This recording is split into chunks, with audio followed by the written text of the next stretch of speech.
શિક્ષણમાં શું કર્યું હું તમને એક ટૂંકી વાત કરું કે અત્યાર સુધી ક્યારેય કોર્પોરેટરની ગ્રાન્ટ સ્કૂલની અંદર આપવામાં નહોતી આવતી.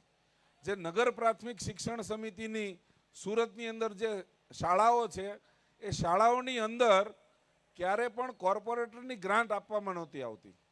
અમે આવ્યા પછી એ સ્કૂલોની અંદર અમે ગ્રાન્ટ આપવાનું શરૂ કરાવ્યું અને પરિણામે એવું થયું કે અમે 2-3 ક્લાસરૂમની અંદર, કારણ કે કોર્પોરેટરની ગ્રાન્ટ લિમિટેડ હોય છે, બહુ ઓછી હોય, એ ગ્રાન્ટમાં 2-3 શાળાની અંદર સ્કૂલની અંદર અમે ડિજિટલ સાઇન બોર્ડ મુકાવ્યા. ડિજિટલ બોર્ડ કે જેની અંદર છોકરાઓ ભણે તો આપણે કેમ મોબાઈલની અંદર કોઈ વસ્તુ જોઈએ તો આપણા મગજમાં ઉતરી જાય, એટલે ડિજિટલ બોર્ડ મુકાવ્યા.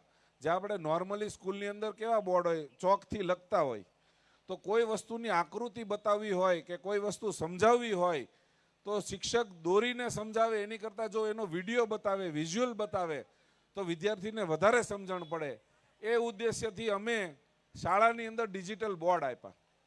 અમે આપવાની શરૂઆત કરી એટલે ભાજપવાળાએ પણ કીધું કે આપવા પડશે, નકર આપણે એકલા રહી જાવ પાછળ. એના પરિણામે ધારાસભ્યની ગ્રાન્ટ શરૂ થઈ, સાંસદની ગ્રાન્ટ આવી, સ્ટેન્ડિંગમાંથી ગ્રાન્ટ આવી, મેયરની ગ્રાન્ટ આવી અને પરિણામે આજે 5 વર્ષના અંતે સુરત શહેરની તમામ શાળાઓની અંદર, તમામ ઓરડાની અંદર ડિજિટલ બોર્ડ છે. આ આમ આદમી પાર્ટીની શિક્ષણની રાજનીતિ છે. બીજી વાત કરું તો ઘણી સ્કૂલો એવી હતી જે એક પાળીમાં ચાલતી હતી. હું તમને યોગી ચોકની એક વાત કરું, 100 કરતાં વધારે શાળાઓ આમ આદમી પાર્ટી આવ્યા પછી મંજૂર કરાવી. યોગી ચોકની અંદર એક મહાત્મા ગાંધી વિદ્યાલય છે.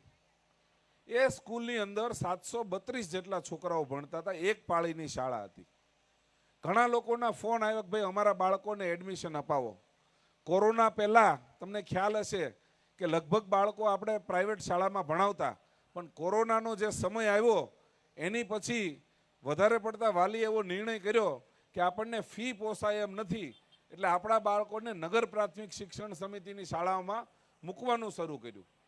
તો વાલીઓનો બહુ ફોન આવ્યા કે અમારા છોકરાનું એડમિશન કરાવી આપો, અમારા છોકરાનું એડમિશન કરાવી આપો. તો આપણા કોર્પોરેટરે એવું ન કર્યું કે લાગવક લગાવીને કરીએ, પણ આનું સોલ્યુશન આવે એવું કામ કર્યું. તો 732 જ્યાં વિદ્યાર્થીઓ ભણતા હતા ત્યાં પહેલાં ઓરડાઓ વધાર્યા, ક્લાસરૂમ વધારવાની શરૂઆત કરી. ક્લાસરૂમ વધાર્યા, 1 માળ એક્સ્ટ્રા લેવડાવ્યો. પછી પણ બાળકો 1500 જેટલા સમાવેશ થયો અને એ શાળાને આપણે ડબલ પાળીમાં શરૂ કરી, ડબલ શિફ્ટમાં શરૂ કરી. તો 5 વર્ષ પહેલાં જે શાળાની અંદર 732 છોકરા ભણતા હતા, અત્યારે આ વર્ષે એ શાળામાં 2300 છોકરાઓ ભણે છે. અને પ્લસ એ જ એરિયાની અંદર બીજી 4 સરકારી શાળાઓ શરૂ કરાવી.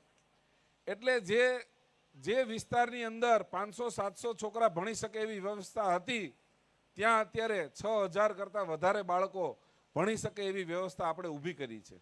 આ આમ આદમી પાર્ટીએ જે વાત કરી શિક્ષણની, એ શિક્ષણનું કામ કર્યું છે આપણે. બીજી વાત કરું તો આરોગ્ય. આજે સૌને એક ડર છે કે ન કરે નારાયણને એક દવાખાનું જો આવી જાય તો આપણું બધાનું જે સાયકલ ચાલે છે અટવાઈ જાય. 2-4 દિવસનું પણ જો દવાખાનું આવે તો 20-40 હજાર 50 હજારનું દવાખાનું થઈ જાય. બીજા જે કાર્ડ છે એ કાર્ડ જે ગુજરાત સરકારમાં છે એની અંદર ઓપરેશન હોય કે એવો કોઈ મોટો રોગ હોય તો તમને એમાં માફી મળે છે.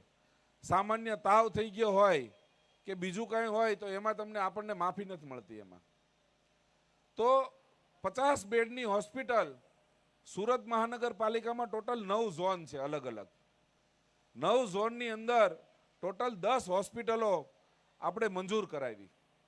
આપણે મોટા વરાછા નવો એરિયા છે, એ નવા એરિયામાં આપણે પહેલાં 400 બેડની હોસ્પિટલ માંગેલી કે 400 બેડની હોસ્પિટલ બને, કારણ કે નવો ટીપી છે. આ વેલંજા વિસ્તાર પણ તદ્દન નવો છે. આની અંદર પણ ઘણો વિસ્તાર ખાલી છે. 60-40ની તમે વાત સાંભળી હશે કે ટીપીની અંદર આવે એટલે 40% કપાઈ જાય છે. તો 40%માં સરકારે શું કરવાનું હોય? એ 40%ની અંદર નિશાળ બનાવવાની હોય, શાળા બનાવવાની છે, હાઈસ્કૂલ બનાવવાની હોય, હોસ્પિટલોની સુવિધા ઊભી કરવાની હોય, નાગરિક સુવિધા કેન્દ્ર બનાવવાના હોય, ગાર્ડન બનાવવાના હોય, પ્લેગ્રાઉન્ડ બનાવવાના હોય. આ 40% રિઝર્વમાં બધું આ કરવાનું હોય. પણ આપણે મોટા વરાછા ઉત્તરાયણ પણ નવો એરિયા છે, પણ એમાં પણ આવી સુવિધાઓ અત્યાર સુધી ઊભી નહોતી થઈ. આમ આદમી પાર્ટીના આવ્યા પછી છેલ્લા 5 વર્ષની અંદર 9 ઝોનની અંદર 10 હોસ્પિટલ મંજૂર કરાવી. અને તમને ખ્યાલ હશે તો હમણાં થોડા સમય પહેલા, લગભગ 5 કે 6 મહિના પહેલા, એક હોસ્પિટલનું ઉદ્ઘાટન હતું. એમાં પાયલબેન સાકરિયાને બધા કોર્પોરેટરને ઉચકીને લઈ ગયા હતા. પાયલબેન સાકરિયાને મારવામાં આવ્યો હતો પોલીસ દ્વારા. આવું કંઈ સાંભળ્યું તો તમે? આ યોગી ચોક વિસ્તારની અંદર જ્યાં આપણા કોર્પોરેટરો ચૂંટાયા છે, જેની અંદર વોર્ડ નંબર 3નો એરિયા આવે છે, વોર્ડ નંબર 17 અને વોર્ડ નંબર 16, એ એરિયા જે ક્લસ્ટરમાં આવે છે, એ ઝોનની અંદર 2 50 બેડની હોસ્પિટલ મંજૂર થઈ અને અત્યારે કાર્યરત છે. સુરત મહાનગરપાલિકા સિવાય 2021ની અંદર બીજી 7 મહાનગરપાલિકા હતી કે જેની ચૂંટણી આપણે 21ની સાથે થઈ હતી, અને તમામ મહાનગરપાલિકામાં ભાજપનું શાસન છે અને કોંગ્રેસ વિરોધ પક્ષમાં છે. તો આ જે 50 બેડની હોસ્પિટલ બનાવી છે, એ 50 બેડની હોસ્પિટલ ફક્ત ને ફક્ત સુરત મહાનગરપાલિકામાં શરૂ થઈ. બીજે અમદાવાદ, વડોદરા, રાજકોટ, ભાવનગર, જુનાગઢ કે જામનગર ક્યાંય શરૂ કરવામાં નથી આવી. આ તમારા મત આપ્યા ને એના કારણે આપણે 500 બેડ નવા ઉમેરી શક્યા છે. આ તમારા મતની કિંમત હું તમને કહું છું. બીજી એક વાત કરું તો સુરત મહાનગરપાલિકા દેશની એક એવી માત્ર મહાનગરપાલિકા છે કે જેની અંદર ધોરણ 10, 11 અને 12ની સુમન શાળાઓ શરૂ થઈ.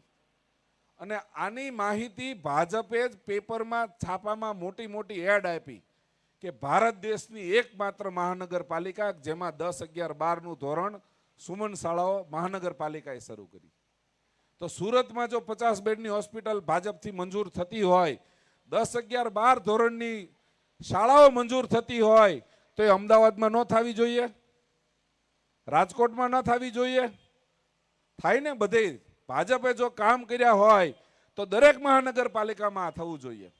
પણ સુરતમાં એટલા માટે થયું કે સુરતની અંદર તમે એક મજબૂત વિરોધ પક્ષ આમ આદમી પાર્ટી તરીકે આપેલો. આમ આદમી પાર્ટીના નિષ્ઠાવાન કાર્યકર્તાઓ સતત લડતા રહ્યા. દરેક કાર્યકર્તા ઉપર, દરેક કોર્પોરેટર ઉપર આજે અંદાજે 4 થી 5 FIR મિનિમમ છે. આજે અમે ઉમરા, વેલંજા આ વિસ્તારમાં જ્યારે પ્રચાર માટે આવીએ છીએ ત્યારે તમામ બહેનો એક વાત કરે છે કે ગેસના બાટલા મળે એવું કંઈક કરો. છે કે નહીં આ પ્રોબ્લેમ? ગેસના બાટલાની પ્રોબ્લેમ છે કે નહીં? આ બાટલાની જ્યારે પ્રોબ્લેમ ઊભી થવાની હતી એ ત્યારથી જ અમે કલેક્ટર કચેરી ગયેલા અને DSO સાહેબ, જે ડિસ્ટ્રિક્ટ સપ્લાય ઓફિસર કહેવાય, કે પુરવઠા મંત્રી, જે પુરવઠા કલેક્ટર અધિકારી હોય, એને અમે માંગણી કરેલી કે જેટલા બાટલા આવે છે એની તમે જાહેરાત આપો, ઓનલાઈન મૂકો કે આટલો સ્ટોક આવશે અને આટલો સ્ટોક આજે ઓર્ડર થયો અને આટલો સ્ટોક મળી જશે, જેથી કરીને લોકો હેરાન ના થાય. કારણ કે 800-1000 રૂપિયાનો બાટલો આપણે 4500 ને 5-5000 સુધી પણ બ્લેક બોલતા જોયા છે. છતાં પણ કોઈ હોટલમાં ક્યાંય બંધ નથી રહ્યું. લાગે છે એવું ક્યાંય થયું હોય? તો એ ગેસ ક્યાંથી આવે?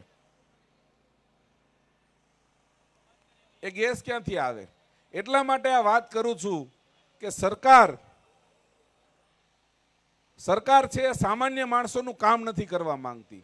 આ અમારો ત્રીજો મુદ્દો છે, વ્યવસ્થા પરિવર્તનનો. તમામ લોકો એક વસ્તુ કહે છે, કોઈ સાંભળવા વાળું નથી. આવું થાય છે કે નહીં? પોલીસ સ્ટેશને જાઓ તો પોલીસ સાંભળતી નથી. કોઈને લઈ જવા પડે, કોઈ કોર્પોરેટરને પકડવા પડે, સોસાયટીના પ્રમુખને કહેવું પડે કે ભાઈ સાહેબ સાથે ચાલો. કોઈ કચેરીમાં જાઓ તો કોઈ સાંભળવા વાળું નથી.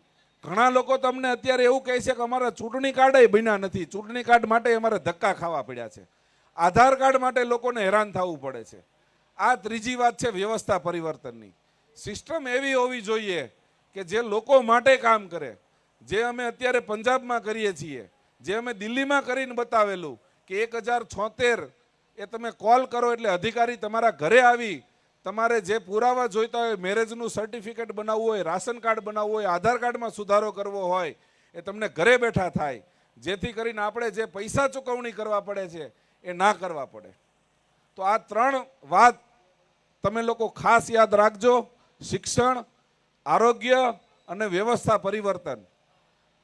આ નીતિને લઈને, આ અમારી જે મેઇન એજન્ડા છે એને લઈને તમે 26મી તારીખે મતદાન કરજો. 26મી તારીખ રવિવારે, આ એક રવિવાર પછીનો જે બીજો રવિવાર આવે છે ત્યારે આપણા સુરત મહાનગરપાલિકાનું ઇલેક્શન છે. આમ આદમી પાર્ટીના ચારેય ઉમેદવારને એટલે 4 સાવરણાના બટન દબાવવાના છે અને નીચે કન્ફર્મેશન બટન દબાવવાનું છે. આ ખાસ તમે બધાને જાણકારી આપજો કે આ વખતે ઈવીએમમાં ટોટલ 5 બટન દબાવવાના છે. તો 5 બટન દબાવજો અને આમ આદમી પાર્ટીના ચારેય ઉમેદવારને જંગી બહુમતીથી વિજયી બનાવો એવી તમને સૌને પ્રાર્થના. જય હિન્દ, જય ભારત. જોરદાર તાળીઓના નાદથી વધાવશો પરિમલભાઈ કાનાણીને. આ આપણા વોર્ડ નંબર 2 ના ઉમેદવાર છે અને એકદમ લોકોને લાગુ પડતી, લોકોને રોજબરોજની જે સુખ સુવિધાઓ, જે પાયાની સવલતો હોય એ બાબતે એમનું ફોકસ છે, એ બાબતે એમનું વિઝન છે. જો આવા ઉમેદવારો આપણા વોર્ડમાંથી જીતે તો વોર્ડ નંબર આ 2નું અને બીજા વોર્ડનું પણ ભલું કરી શકાય. હવે હું આપણા વોર્ડ નંબર 2ના જ એવા જ ઉમેદવાર, જેઓ ખૂબ શિક્ષિત ઉમેદવાર છે અને જેઓ ખૂબ જ સફળતાપૂર્વક સ્ટેજ સંચાલન અને એક સારા મોટિવેશનલ વક્તા પણ છે, એવા તુલસીભાઈ લાલૈયા. હું એમને વિનંતી કરીશ કે એમનું આગામી સંબોધન રજૂ કરે. તુલસીભાઈ લાલૈયા.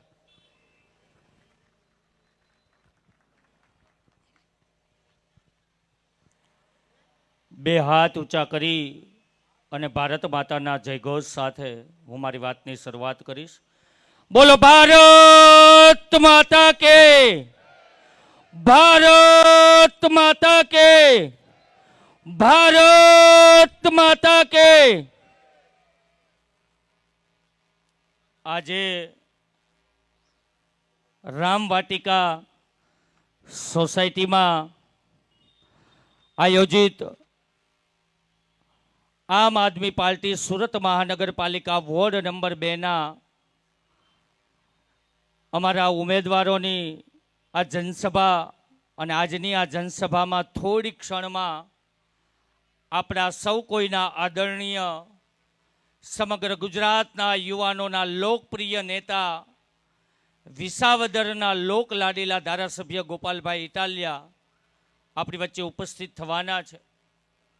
આજની આ જનસભામાં મંચ પર ઉપસ્થિત અમારા વોર્ડ નંબર 2ના પ્રમુખ શ્રી અશ્વિનભાઈ સુતરિયા, મંચ પર ઉપસ્થિત મારા સાથી સુરત મહાનગર વોર્ડ નંબર 2ના ઉમેદવાર એવા પરિમલભાઈ કાનાણી, સુરત મહાનગર વોર્ડ નંબર 2ના ઉમેદવાર એવા બેન શ્રી કિરણબેન મેઘાણી, વોર્ડ નંબર 2ના ઉમેદવાર એવા બેન શ્રી દયાબેન પાનસુરિયા અને નજીકનો જ વિસ્તાર એટલે કે શેખપુર તાલુકા પંચાયત સીટના અમારા આમ આદમી પાર્ટીના ઉમેદવાર એવા ચેતનભાઈ પટેલ. સાથે જ આ વિસ્તારમાં ખૂબ સારી રીતે લોકો સુધી આમ આદમી પાર્ટીની વિચારધારા પહોંચાડવા માટે અવિરત મહેનત કરતા અમારા સન્નિષ્ઠ યોદ્ધા એવા ભાઈ શ્રી મનીષભાઈ ગુજરાતી અને મોટી સંખ્યામાં ઉપસ્થિત રામવાટિકા સોસાયટીના તમામ ભાઈઓ, આજુબાજુની સોસાયટીના તમામ રહીશો, આપ સૌનું આજની આ જનસભામાં હાર્દિક હાર્દિક સ્વાગત કરીએ છીએ. આપ સૌને ભાવથી આવકારીએ છીએ. આજની આ જનસભા આપણા સૌ માટે અગત્યની છે. આવનારી સ્થાનિક સ્વરાજ્યની ચૂંટણી એટલે કે મહાનગરપાલિકાની ચૂંટણી ગણતરીના દિવસોમાં આવી રહી છે અને આ ચૂંટણી આપણા સૌ માટે ખૂબ મહત્વની છે, અગત્યની છે. દરેક ચૂંટણી અને દરેક ચૂંટણીમાં આપણો મત આપવાનો અધિકાર એ ખૂબ મહત્વનો હોય છે. આ ચૂંટણીમાં કયા વ્યક્તિને, કઈ પાર્ટીને મત આપવો અને મત આપ્યા પછી એ વ્યક્તિ કેવા છે, એ કામ શું કરશે, એ તમામ જવાબદારી તમારા પોતાના હાથમાં છે. કારણ કે બંધારણીય હક છે કે કોને મત આપવો, કેવા લોકોને મત આપવો.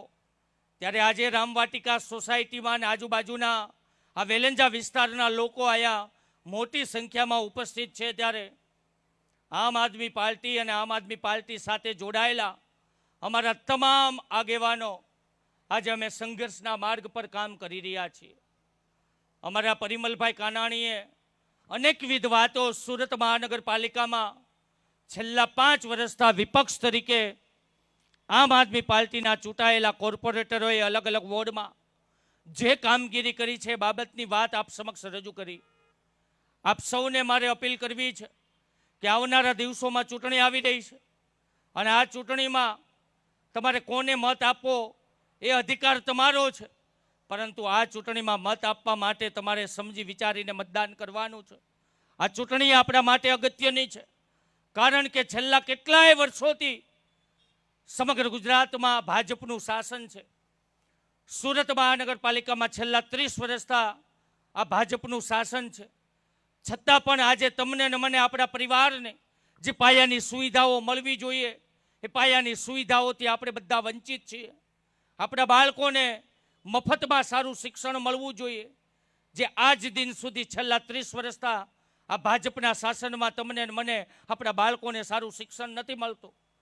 આપણા પરિવારને મફતમાં ઉત્તમ ગુણવત્તાવાળું આરોગ્ય મળવું જોઈએ, જે છેલ્લા 30 વર્ષથી સમગ્ર ગુજરાતમાં ભાજપનું શાસન છે. સુરત મહાનગરપાલિકામાં ભાજપનું શાસન છે.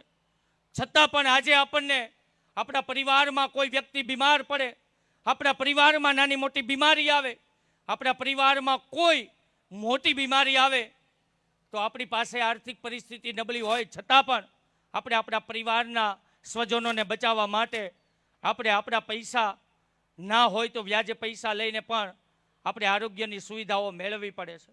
દોસ્તો, આ દુઃખની વાત છે કે 30 વર્ષથી આપણે ભાજપને મત આપીએ છીએ. 30 વર્ષથી દરેક ચૂંટણી હોય, એ તાલુકા પંચાયતની હોય, જિલ્લા પંચાયતની હોય, નગરપાલિકાની હોય, મહાનગરપાલિકાની હોય, એ વિધાનસભાની ચૂંટણી હોય, લોકસભાની ચૂંટણી હોય, આપણે ખોબલે ને ખોબલે ભારતીય જનતા પાર્ટીને મત આપીએ છીએ. પરંતુ મતના બદલામાં આપણને શું મળે છે? આજે પણ આપણે આપણા બાળકોને, આપણા વિસ્તારમાં સારી સરકારી શાળાઓ નથી, એટલા માટે આપણે પ્રાઇવેટ શાળામાં મસ્ત મોટી ફી ભરી અને આપણે આપણા બાળકોને એજ્યુકેશન આપવું પડે છે. આપણે પણ ઈચ્છીએ છીએ કે મારું બાળક ભણી ગણીને આગળ વધે, મારું બાળક ડૉક્ટર બને, મારો દીકરો કે દીકરી ભણી ગણીને આગળ વધી સારી સરકારી નોકરી મેળવે, આવું સપનું આપણે બધાનું હોય.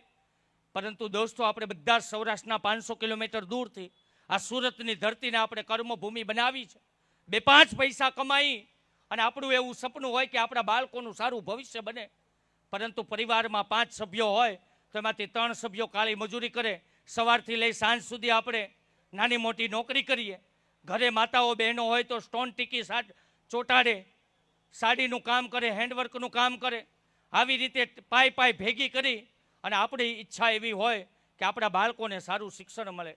દોસ્તો, આ દુઃખની વાત છે કે આ જવાબદારી કોની છે કે આપણે ખોબલે ને ખોબલે 30 વર્ષથી ભાજપને મત આપીએ છીએ, પરંતુ આ મતના બદલામાં આજે પણ આપણા બાળકોને મફતમાં સારું શિક્ષણ નથી મળતું. આપણા વિસ્તારમાં સારી સરકારી શાળાઓ નથી, આપણા વિસ્તારમાં સારી આરોગ્યની સુવિધાઓ નથી. કોરોના કાળમાં તમે મેં જોયું, કોરોના જેવી વૈશ્વિક બીમારીએ હાહાકાર મચાવ્યો હતો અને આ કોરોના જેવી વૈશ્વિક બીમારીમાં આપણે ઇન્જેક્શન માટે વલખા મારતા હતા, આપણે એક બેડની વ્યવસ્થા માટે વલખા મારતા હતા, આપણે ઓક્સિજનની બોટલ જોઈતી હોય તો આપણે વલખા મારતા હતા. પરંતુ આજ ભાજપના કમલમમાં 2 નંબરના લોકો 2 નંબરમાં ઇન્જેક્શનો વેચતા હતા. ભાજપના કોઈ નેતાઓ હોય, એમના સગા સંબંધીઓ હોય તો એમને બેડ મળી જતા હતા, એમને ઓક્સિજનની બોટલ મળી જાય, એમને કે રેમડેસિવિર ઇન્જેક્શન મળી જતું હતું. પરંતુ આપણા પરિવારના સ્વજનો જ્યારે કોરોનાથી સંક્રમિત થયેલા ત્યારે આપણે એક ઇન્જેક્શન માટે વલખા મારતા હતા. આ વાત આપણે સમજવી પડશે. આ વાતને જો સારી આરોગ્યની સુવિધાઓ આ ભાજપના શાસનમાં 30 વર્ષમાં આપણા પરિવારને મળી હોત તો આ કોરોના જેવી બીમારીમાં આપણી હાલત આ ના થઈ હોત. આપણે કોરોના જેવી વૈશ્વિક બીમારીમાં ઇન્જેક્શનના કારણે, ઓક્સિજનના બોટલના કારણે, નાની મોટી બેડની વ્યવસ્થા ના થઈ એના કારણે આજે આપણા પરિવારજનો, સ્વજનો ગુમાવ્યા છે. આ વાતને આપણે ભૂલવી ના જોઈએ. 30 વર્ષથી આપણે ભાજપને મત આપીએ છીએ, પરંતુ હવે સમજવાનો જરૂર છે, હવે બદલાવ લાવવાની જરૂર છે. હવે શિક્ષિત, ભણેલ ગણેલ અને સમજદાર લોકો રાજનીતિમાં આવ્યા છે. આખા ભારત દેશમાં એકમાત્ર પાર્ટી આમ આદમી પાર્ટી એવી છે જેમાં ભણેલ ગણેલ, શિક્ષિત અને સાથે સાથે યુવાનોને પ્રાધાન્ય આપવાનું કામ અરવિંદ કેજરીવાલે કર્યું છે. આજે સમગ્ર ગુજરાતમાં ગોપાલભાઈ ઇટાલિયા જેવા વ્યક્તિ, એક ધારાસભ્ય જો ગાંધીનગરની ગાદી પર બેસી અને વિધાનસભા ગૃહમાં સામાન્ય જનતાનો અવાજ બની કામ કરતા હોય તો તમારી ને મારી આપણા સૌની એ ફરજ છે કે એમને ખંભે ખંભો મિલાવી એમની તાકાત વધારવી જોઈએ, એમનો ઉત્સાહ વધારવો જોઈએ. જો આવા અનેક ગોપાલ ઇટાલિયા વિધાનસભા ગૃહમાં તમારા ને મારા પ્રશ્નો માટે અવાજ ઉઠાવશે તો આપણા બધાનું ભલું થશે કે નહીં? ગોપાલ ઇટાલિયા જેવા આવા અનેક ધારાસભ્યો વિધાનસભા ગૃહમાં બેસી આપણા સૌ માટે ભલું ઈચ્છે, ખેડૂતોના હકની વાત કરશે, વેપારીઓના હકની વાત કરશે, યુવાનોને નોકરી મળે, યુવાનોને રોજગાર મળે, એમના માટેની કોઈ વાત કરે તો આજે ગોપાલ ઇટાલિયા નામનો વ્યક્તિ કે જેમણે પોતાના જીવનમાં સાહેબ ખૂબ સંઘર્ષ કર્યો છે, જેમના સંઘર્ષને મેં સાહેબ નજીકથી જોયો છે. આંદોલનની વાત હોય તો પણ ભલે બબ્બે સરકારી નોકરીને લાત મારી એમણે મન બનાવી લીધું, નક્કી કર્યું કે સમગ્ર ગુજરાતની જનતાને કંઈક મારે સારું કરવું છે, ગુજરાતના લોકોનું ભલું કરવું છે, ગુજરાતના લોકોના દરેક બાળકોને સારું શિક્ષણ મળે, આપણા સૌના પરિવારને સારું આરોગ્ય મળે.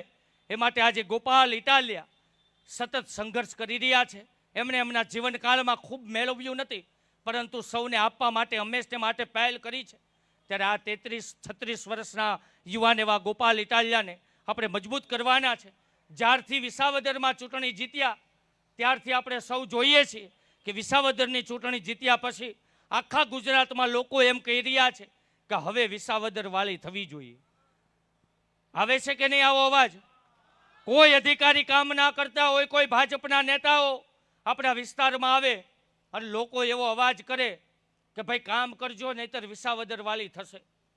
તો આ તાકાત એક ગોપાલ ઇટાલિયા વિસાવદરમાં ધારાસભ્ય બનવાથી આપણને બધાને મોકો મળ્યો હતો. પ્રથમ ચૂંટણી 2021માં વિધાનસભાની ચૂંટણી ગોપાલભાઈ કતારગામથી લડ્યા હતા. આપણે હીરાને પારખવામાં ક્યાંક ને ક્યાંક કચાશ રાખી પરંતુ વિસાવદર, ભેસાણ અને જુનાગઢ ગ્રામ્ય પંથકના લોકોનો જેટલો પણ આભાર માનીએ એટલો ઓછો પડે કે એમણે હીરાને પારખી લીધો કે આ સીવીડી નથી, આ તો ઓરિજિનલ રતન છે. આ રતનને આપણે સ્વીકારી લેવો જોઈએ અને આ સ્વીકારવાનું કામ વિસાવદર, ભેસાણ અને જુનાગઢ ગ્રામ્ય પંથકના લોકોએ કર્યું અને આજે આખા ગુજરાત માટે એ ધારાસભ્ય છે. માત્ર ને માત્ર વિસાવદરના લોકોનું ભલું થાય એટલા માટે વિધાનસભામાં એ વાત નથી કરતા પરંતુ ગુજરાતના લાખો ખેડૂતોનું ભલું થાય, ગુજરાતના દરેક યુવાનોને સારી નોકરી મળે, ગુજરાતના દરેક પરિવારના બાળકોને સારી શિક્ષણ વ્યવસ્થા મળે, એમના માટેની લડાઈ આજે ગોપાલ ઇટાલિયા નામના વ્યક્તિ લડી રહ્યા છે. વિશેષ વાતો નથી કરવી, થોડીક ક્ષણમાં આપણી વચ્ચે ગોપાલભાઈ ઉપસ્થિત થવાના છે પરંતુ મારે આજ સૌને એક વિનંતી કરવા માટે આવ્યો છું.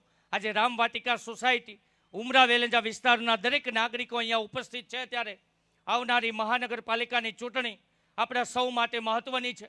કદાચ ગત ચૂંટણીમાં તમે અમને મત આપ્યા હતા, અમને ખબર છે કે તમે ખોબલે ને ખોબલે અમને મત આપ્યા હતા. પ્રથમ વખત મહાનગરપાલિકાની ચૂંટણી લડ્યા હતા, ક્યાંક ને ક્યાંક અમારી કચાશ રહી ગઈ હશે. અમે નવા હતા, અમે નવા નિહાળિયા તરીકે રાજનીતિમાં પાપા પગલી કરતા હતા. આ મંચ પર બેઠેલા એક પણ વ્યક્તિના બાપ દાદાની 7 પેઢીમાં કોઈ રાજનીતિમાં નથી. અમે તો પ્રથમ માપા પગલી કરી લોકોનું ભલું થાય, જનતાનું ભલું થાય, લોક ઉત્કર્ષના કાર્યો થાય એ માટે અમે રાજનીતિમાં આવ્યા છીએ. અમારી ઉંમર નાની છે પરંતુ અમારી હિંમત મોટી છે. આ હિંમત વધારવાનું કામ તમારે કરવાનું છે. આવનારી 26 એપ્રિલ આપણા સૌ માટે અગત્યની છે. આ 26 એપ્રિલે આપણે ઝાડુનું બટન ધડ ધડ ધડ ધડ 4 વખત ઝાડુનું બટન દબાવી અને ઈમાનદાર આમ આદમી પાર્ટીના દરેક ઉમેદવારને જીતાડવા માટે મહેનત કરવાની છે. કરશો કે નહીં? હાથ ઊંચો કરજો. બરાબર, હાથ ઊંચો કરજો. જવાબદારી લેવી પડશે, કંઈક બદલવું પડશે. ગત વખતે તમે અમને ખોબલે ને ખોબલે મત આપ્યા હતા પરંતુ આ વખતે આમ આદમી પાર્ટીએ પસંદ કરેલા ઉમેદવારો ટીપી ટીપીને જેમ માટલું બની જાય એવી રીતે આ વખતે પસંદગી કરવામાં કોઈ કચાશ રાખી નથી. અમે તમને ભરોસો આપીએ છીએ કે તમારા મત સાથે અમે ક્યારેય સોદો નહીં કરીએ. અમે તમને બાહેદારી આપીએ છીએ. આ મંચ પર બેઠેલા અમારા દરેક ઉમેદવાર, હું પોતે છેલ્લા 8-9 વર્ષથી પાર્ટીમાં કામ કરું છું. છેલ્લા 8-9 વર્ષથી સંગઠનના દરેક કાર્યમાં મારાથી થતી મહેનત કરી છે. હું ભણેલ ગણેલ છું, શિક્ષિત છું, હું ફાર્માસિસ્ટ છું અને ફાર્માસિસ્ટના વ્યવસાયની સાથે સાથે છેલ્લા 8 વર્ષથી આમ આદમી પાર્ટી સાથે જોડાઈ અને કામ કરી રહ્યો છું. મારી સાથે પરિમલભાઈ કાનાણી છે જેઓ કોમ્પ્યુટરના વ્યવસાય સાથે જોડાયેલા છે, પોતે શિક્ષિત છે અને છેલ્લા 14 વર્ષથી જ્યારથી પાર્ટીની સ્થાપના થઈ ત્યારથી પાર્ટી સાથે જોડાય અને પાર્ટી સાથે કામ કરી રહ્યા છે. અમારા કિરણબેન મેઘાણી, એમના પતિદેવ અમારા ભરતભાઈ મેઘાણી છેલ્લા 7-8 વર્ષથી પાર્ટી સાથે જોડાઈ અને કામ કરી રહ્યા છે. અમારા દયાબેન પાનસુરિયા, જેમના પતિદેવ કિરીટભાઈ પાનસુરિયા 2017થી પાર્ટીમાં જોડાય અને સંઘર્ષના માર્ગે અમારી સાથે જોડાય અને ખૂબ સારું કામ કરી રહ્યા છે. દોસ્તો, અમારી પર ભરોસો રાખજો. અમારી ઉંમર નાની છે, પરંતુ અમારી કામ કરવાની શક્તિ ખૂબ મોટી છે. આ શક્તિમાં વધારો કરવાની જવાબદારી તમારે સૌની છે. અમે આશા રાખીએ છીએ કે આવનારી 26 એપ્રિલે તમે સૌ પોતપોતાના વિસ્તારની જવાબદારી લેશો. કારણ કે ગત વખતે અમારી કદાચ ક્યાંક ભૂલ થઈ હશે. અમે નવા હતા, અમારી પસંદગીમાં ક્યાંક ભૂલ રહી હશે, પરંતુ અમે લંકાની ચોટ ઉપર તમને બાહેદારી આપીએ છીએ. તમારા મત રૂપી આશીર્વાદ અમને મળશે, એ ભરોસો અમે ક્યારેય નહીં તોડીએ. કારણ કે આજ દિન સુધી 8 વર્ષમાં અમારી ઉપર અનેક પોલીસ કેસો થયા છે, અનેક વખત પોલીસે ધરપકડ કરી છે. થોડા દિવસ પહેલાં જ મારી સાથે જે ઘટના બની, ઓલપાડના ધારાસભ્ય મારા પર ખોટો કેસ કર્યો હતો. ખોટા ગુનામાં મને કેદી રાખવાનું કામ કર્યું હતું. 3 દિવસ સુધી મને જેલમાં ધકેલી દીધો, પરંતુ અમે ડર્યા નહોતા. અડધી રાતે ભાજપની પોલીસ મારા ઘરે આવી ગઈ. રાતે 1 વાગે ભાજપની પોલીસનો કાફલો મને ઘરે લેવા માટે આવી ગયો. શા માટે? કારણ કે અમારો અવાજ દબાવવાનું કામ કરતા હતા. ભાજપના નેતાઓએ જે કાલા કામ કર્યા છે, ભ્રષ્ટાચાર કર્યો છે, એ ભ્રષ્ટાચારને હું ઉજાગર કરતો હતો. એમને પસંદ ના આવ્યું અને ભાજપના નેતાઓના પેટમાં તેલ રડાયું કે આ તુલસી લાલિયા નામનો 33 વર્ષનો યુવાન આજે અમારી સામે બોલે છે. આજે અમે કારા કરતૂતો કર્યા છે, ખોટા કામ કર્યા છે, એ તો ઉગાડા પડી રહ્યા છે. તો અમને દબાવવા માટે અડધી રાતે મારા ઘરે પોલીસ મોકલી આપી. પરંતુ દોસ્તો, અમે ડગ્યા નથી, હિંમતથી તાકાતથી લડ્યા છીએ. એ ભાજપની પોલીસમાં કોઈ એવી તાકાત નથી, ભાજપની જેલમાં કોઈ એવી તાકાત નથી, અને ભાજપનો માયનો લાલ કોઈ નેતા એવો પેદા નથી થયો કે અમને ખરીદી શકે. અમે તો લડવા માટે નીકળ્યા છીએ. સંઘર્ષના માર્ગે આગળ વધવું છે, જનતાનું ભલું કરવું છે. અમે ક્યારે વેચાશું નહીં. અમે તમને બાહેદારી આપીએ છીએ. આ જનતા સમક્ષ આ વિડીયો શૂટિંગ ચાલુ છે. આ મંચ પર અમે બેઠેલા છીએ કે તમે અમને જો મોકો આપશો, તમે જો મત રૂપી અમને આશીર્વાદ આપશો, તો અમે બાહેદારી આપીએ છીએ. તમારે રેકોર્ડિંગ કરવું હોય તો કરી લેજો. 5 વર્ષ સુધી ભાજપ કદાચ 5 વર્ષ નહીં 10 વર્ષ સુધી અમને જેલમાં મોકલી દે, પરંતુ અમે જનતાના હક માટેની લડાઈ સતત લડતા રહેશું. અને જનતાએ અમને જે મત રૂપી આશીર્વાદ આવનારી 26 એપ્રિલે આપવાના છે, એમની સાથે ક્યારેય સોદો નહીં થવા દઈએ. તમારી સાથે ક્યારેય વિશ્વાસઘાત નહીં થાય. એ 33 વર્ષના યુવાન તરીકે હું તમને બાહેદારી આપું છું. આ વાત તમે સમજી લેજો. અમે જનતાનું ભલું કરવા માટે આવ્યા છીએ. અમે આરોગ્યની વાત કરીએ છીએ, અમે શિક્ષણની વાત કરીએ છીએ. આ વિસ્તારનું ભલું થાય એના માટેની અમારી સતત લડાઈ છે. અને આ લડાઈમાં તમારા આશીર્વાદની જરૂર છે. 26 એપ્રિલ આવશે, ચૂંટણીના દિવસો નજીક છે. 15 દિવસ બાકી છે, 2 અઠવાડિયા બાકી છે. ભાજપના નેતાઓ તમારા આંગણે આવશે, તમારી સોસાયટીમાં આવશે. દોસ્તો, 2 હાથ જોડીને કે યુવાન તરીકે અપીલ કરવા માટે આવ્યો છો. પ્રલોભન આપશે, લાલચ આપશે, સગા સંબંધીઓના નામે શરમાવશે, પરિવારના નામે શરમાવશે, ગામના નામે તમને શરમાવશે. પરંતુ તમારે યાદ રાખવાનું છે કે તમારો કિંમતી અને પવિત્ર મત આ વખતે વેડફતા નહીં. તમારો કિંમતી અને પવિત્ર મત આમ આદમી પાર્ટી ઝાડુના નિશાન પર 4 વખત ઝાડુનું બટન દબાવી અને ત્યારબાદ નીચેનું બટન દબાવી અમારી 4 સુરત મહાનગર વોર્ડ નંબર 2ના ઉમેદવારને જીતાડવા માટે મહેનત કરવાની છે. કરશો કે નહીં? હાથ ઊંચો જરા કરજો. કરશો કે નહીં? ઝાડુને મત આપશો કે નહીં? આમ આદમી પાર્ટીને સહકાર આપશો કે નહીં? તુલસી લાલિયાને મત આપશો કે નહીં? પરિમલ કાનાણીને મત આપશો કે નહીં? કિરણ મેઘાણીને મત આપશો કે નહીં? દયા પાનસુરિયાને મત આપશો કે નહીં? ઝાડુને મત આપશો કે નહીં? આમ આદમી પાર્ટીને મત આપશો કે નહીં? તો દોસ્તો, વિશેષ વાત નહીં કરતા, 26 એપ્રિલ અને રવિવારનો દિવસ છે. આ દિવસ આપણા સૌ માટે મહત્વનો છે. આજના આ દિવસે આપણે સૌએ સાથે મળીને પરિવર્તન માટે મહેનત કરવાની છે. તમારા આશીર્વાદથી અમે અમારી કામગીરી કરી રહ્યા છું. પરંતુ આવનારા દિવસોમાં ભાજપના નેતાઓ તમારા આંગણે આવે તો તમે એમને પૂછજો કે અત્યાર સુધી કઈ ગુફામાં સંતાઈ ગયા હતા. કોરોના જેવી બીમારીમાં આપણે પીડાયા હતા ત્યારે ભાજપના નેતાઓ ક્યાં ગયા હતા? આ વિસ્તારના ધારાસભ્ય ક્યાં ગયા હતા? તમે મને કહો. અહીંયા તમે બધા જ બેઠા છો. આ વિસ્તારના ધારાસભ્ય ક્યારે તમારી સોસાયટીમાં કામ બાબતે આવ્યા હોય તો જણાવો.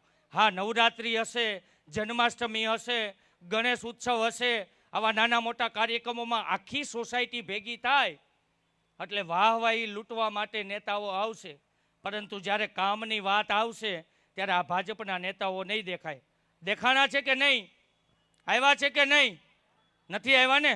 નવરાત્રિમાં આવે, ગણેશ ઉત્સવમાં આવે, જન્માષ્ટમીમાં આવે, કંઈક નાના મોટા તહેવારો હોય એટલે વાહવાહી લૂંટવા માટે આવે, પરંતુ ખરા અર્થમાં જનતાના પ્રશ્નો હોય ત્યારે આ નેતાઓ કઈ ગુફામાં સંતાઈ જાય છે દેખાતું નથી. આ વિસ્તારમાં ભાજપે જે ઉમેદવારો પસંદ કર્યા છે એ ઉમેદવારો અત્યાર સુધીમાં ક્યાંય દેખાયા નથી. પરંતુ દોસ્તો, અમે તમને બાહેદારી આપીએ છીએ, આ વિસ્તારના જે પણ નાના મોટા પ્રશ્નો છે 28 તારીખે રિઝલ્ટ આવશે. અમે તમારા આશીર્વાદથી જીતીશું તો ચોક્કસથી આ વિસ્તારનું ભલું થાય. આ વિસ્તારના લોકોની જે પાયાની સુવિધાઓ છે, એ સ્ટ્રીટ લાઇટ હોય તો પણ ભલે, ગટર યોજના હોય, રોડ રસ્તા બાબતની વાત હોય, આ વિસ્તારના લોકોને ગાર્ડનની વ્યવસ્થાની વાત હોય, આ વિસ્તારના આપણા બાળકોને સારી શિક્ષણ વ્યવસ્થા મળે એ માટે શાળા વ્યવસ્થાની વાત હોય, આ વિસ્તારમાં આપણા પરિવારને ઉત્તમ ગુણવત્તાવાળું આરોગ્ય મળે એ આરોગ્ય કેન્દ્ર બનાવવાની વાત હોય, આ દરેક મુદ્દે અમારી હંમેશને માટે લડાઈ રહેશે અને આ લડાઈમાં તમારે અમને આશીર્વાદ આપવાના છે.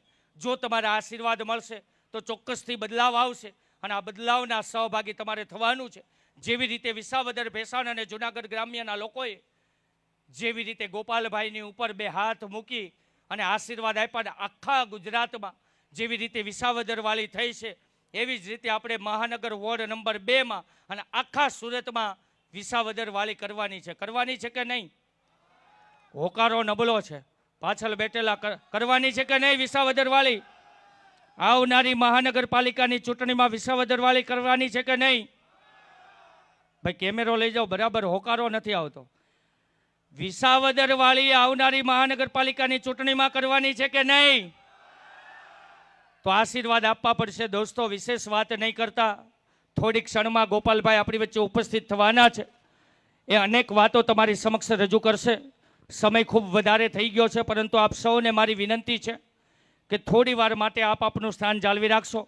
બસ થોડીક ક્ષણમાં આપણી વચ્ચે ગોપાલભાઈ ઉપસ્થિત થઈ રહ્યા છે.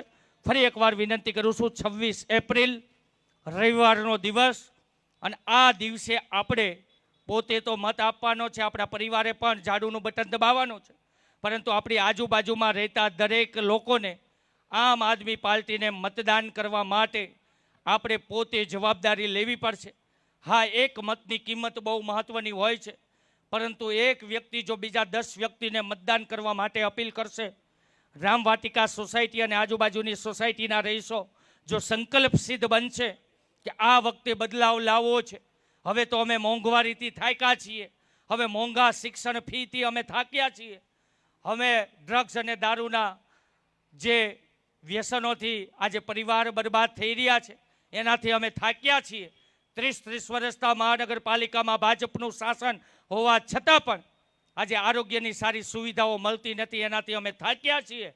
અને તમારું મન એમ કહેતું હોય, તમારો આત્મા એમ કહેતો હોય કે હા અમે થાક્યા છીએ, હા અમે થાક્યા છીએ, તમારા અંતરાત્માથી એવો અવાજ આવતો હોય કે હા અમે થાક્યા છીએ, તો તમારે સંકલ્પ લેવાનો છે અને બદલાવ લાવવાનો છે. અને આ બદલાવ લાવવા માટે એક વ્યક્તિએ બીજા 10 વ્યક્તિને 26 એપ્રિલ અને રવિવારના દિવસે ઝાડુનું બટન દબાવવા માટે સૌને અપીલ કરવાની છે. વિશેષ વાત નહીં કરતા, આજની આ જનસભામાં આપ સૌ મોટી સંખ્યામાં ઉપસ્થિત રહ્યા છો. આજુબાજુની સોસાયટીના લોકો, અનેક આગેવાનો, આપ સૌનો હૃદયથી ખૂબ ખૂબ આભાર વ્યક્ત કરું છું. ધન્યવાદ. જય હિન્દ, જય ભારત, જય જય ગરુ ગુજરાત.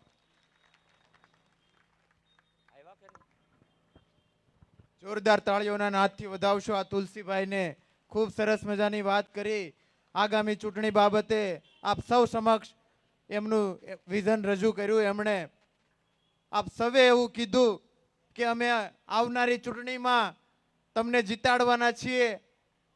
તો માત્ર વાતો કરે તુલસીભાઈ કે સાથે બેઠેલા પેનલમાં કિરણબેન હોય, દયાબેન હોય કે પરિમલભાઈ હોય, ખાલી હાથ ઊંચો કરે નથી જીતવાના.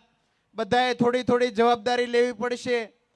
જે પણ મિત્રો અહીંયા હાજર છે એ 26 તારીખે ચૂંટણીમાં જે પણ આપથી બનતી મદદ હોય, બૂથમાં બેસવાની મદદ હોય કે અન્ય કોઈ કાર્યમાં મદદ હોય, તો એ માટે જે કોઈ પણ મિત્રો સહકાર આપવા માંગતા હોય એ અમારા કાર્યકર્તા અહીંયા છે, તો એમને તમારું નામ અને નંબર નોંધાઈ દેજો. આ નંબર ખૂબ જ અગત્યના છે અમારા માટે. બૂથ પર ખૂબ જ માણસોની જરૂર હોય તો એમાં પણ ખૂબ લોકોની જરૂરત પડતી હોય, તો જે પણ મિત્રો અમને આ કાર્યમાં સહયોગ આપવા માંગતા હોય એ પોતાનું નામ અને નંબર અહીંયા નોંધાઈ દેશો. ટૂંક જ સમયમાં માત્ર 2-5 મિનિટમાં ગોપાલભાઈ ઇટાલિયા આપની વચ્ચે ઉપસ્થિત થવાના છે.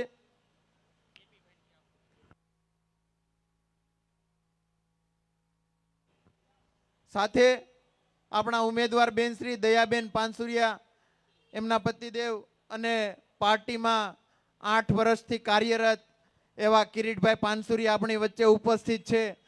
એમને પણ આપણે સાંભળીએ. હું વિનંતી કરીશ કેપીભાઈને કે એમની વાત આપ સૌ સમક્ષ રજૂ કરશે. કેપીભાઈ પાનસુરિયા.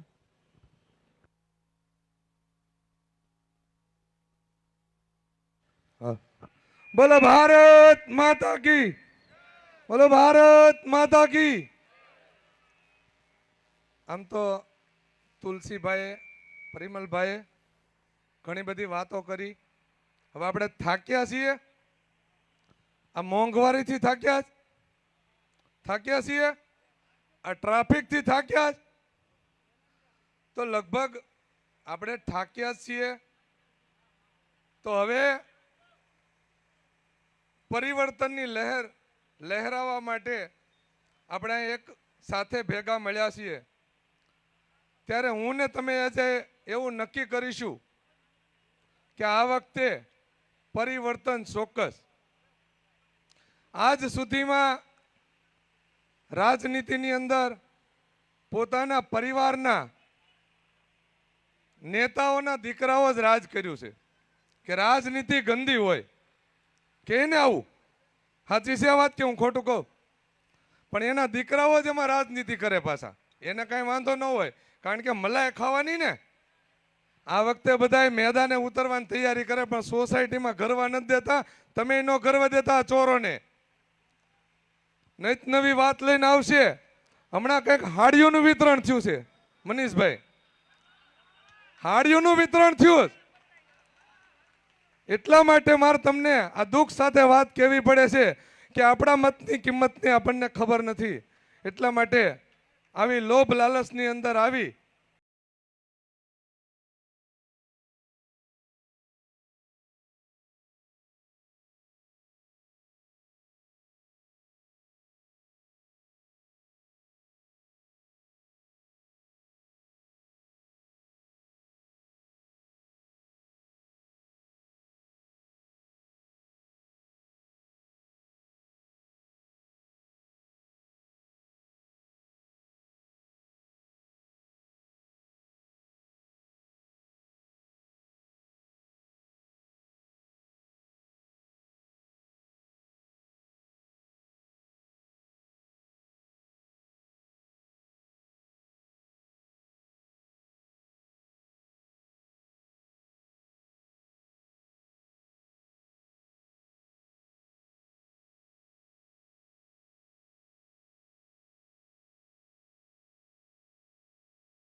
જય સરદાર. આપણી વચ્ચે ઉપસ્થિત વિસાવદરના લોકપ્રિય ધારાસભ્ય ગોપાલભાઈ ઇટાલિયા ઉપસ્થિત થઈ ચૂક્યા છે. જોરદાર તાળીઓના નાદથી વધાવશો એમને. અને ગોપાલભાઈએ એમની શરૂઆત કરી આપણા અખંડ ભારતના નિર્માતા એવા સરદાર સાહેબના સન્માનથી. જોરદાર તાળીઓના નાદથી વધાવશો ગોપાલભાઈ ઇટાલિયાને.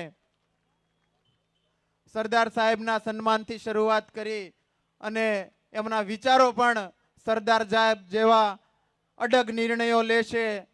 ખૂબ જ મજબૂત મનના માનવી છે. એક અખંડ અડગ પિલ્લરની જેમ આમ આદમી પાર્ટી માટે ઊભા રહી અને એક મજબૂત પાર્ટીનો પાયો નાખ્યો છે એવા ગોપાલભાઈ ઇટાલિયા આપની વચ્ચે ઉપસ્થિત થયા છે.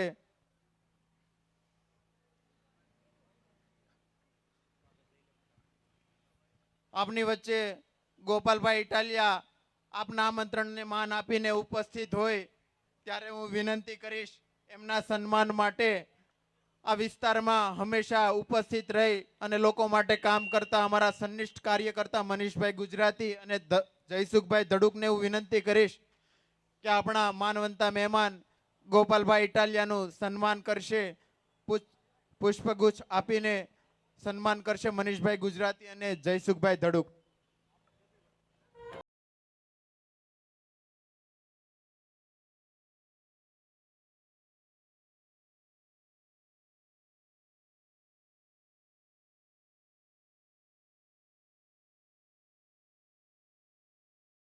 સન્માનને સાથે ગોપાલભાઈનું સન્માન કરવા માટે આ વિસ્તારના કેટલાક લોકો પણ ઉત્સાહી હતા કે ગોપાલભાઈ જ્યારે પણ આવે ત્યારે અમારે એમનું સન્માન કરવું છે, અમને થોડો સમય આપશો. તો જે મિત્રો નામ લખાવ્યા છે ઝડપથી ઉપસ્થિત રહેશે. આપણી પાસે સમય ખૂબ જ ઓછો છે. રાજનંદની વિભાગ 2 ના ઉમરા વિસ્તારના આગેવાનો રામભાઈ સાવલિયા, ગોપાલભાઈ કથિરિયા, મિલનભાઈ માવાણી અને પરેશભાઈ ડોબરિયા ઝડપથી મંચ પર ઉપસ્થિત થશે. સમય ખૂબ ઓછો છે. સાથે શુભમ રેસિડેન્સી અને શિવ રેસિડેન્સી માંથી રમેશભાઈ સાવલિયા, દિનેશભાઈ સાવલિયા, કાનાભાઈ રામાણી અને જયદીપભાઈ ઢેબરિયા ઝડપથી તૈયાર રહે. સાથે રામવાટિકા વિભાગ 1 ના પ્રમુખ જયસુખભાઈ નસીત અને સુખ શાંતિના પ્રમુખ રાજુભાઈ નસીત ઝડપથી તૈયાર રહે. અને આ વિસ્તારના રામવાટિકાના હનુમંત ધૂન મંડળ એવા અલ્પેશભાઈ સાવલિયા, મુકેશભાઈ કોટડિયા અને રાજેશભાઈ કસવાલા અને અનિકેતભાઈ હિરપરાની ટીમ ગોપાલભાઈને પુષ્પગુચ્છ અને હનુમાનજી મહારાજની સ્મૃતિ ભેટ અર્પણ કરી એમનું સન્માન કરવા માંગે છે. એમને પણ વિનંતી ઝડપથી આવશે.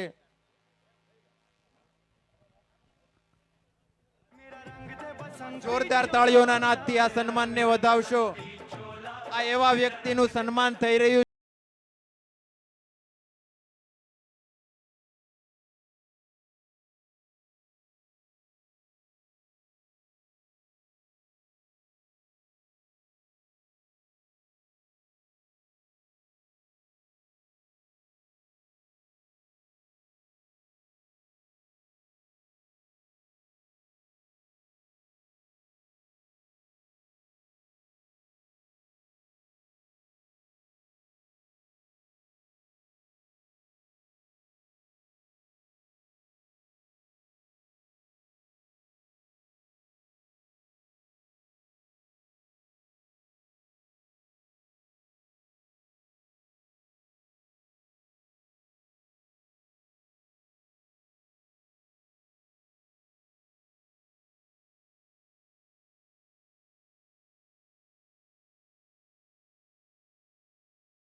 અને એક વાક્ય 2 લાઈન ગોપાલભાઈ માટે રજૂ કરી અને પછી અમને આપણે સાંભળવા છે કે અપના ફેસલા हमने एक पल नहीं बदला, अपना फैसला हमने एक पल नहीं बदला, प्यासे मर गए लेकिन नल नहीं बदला.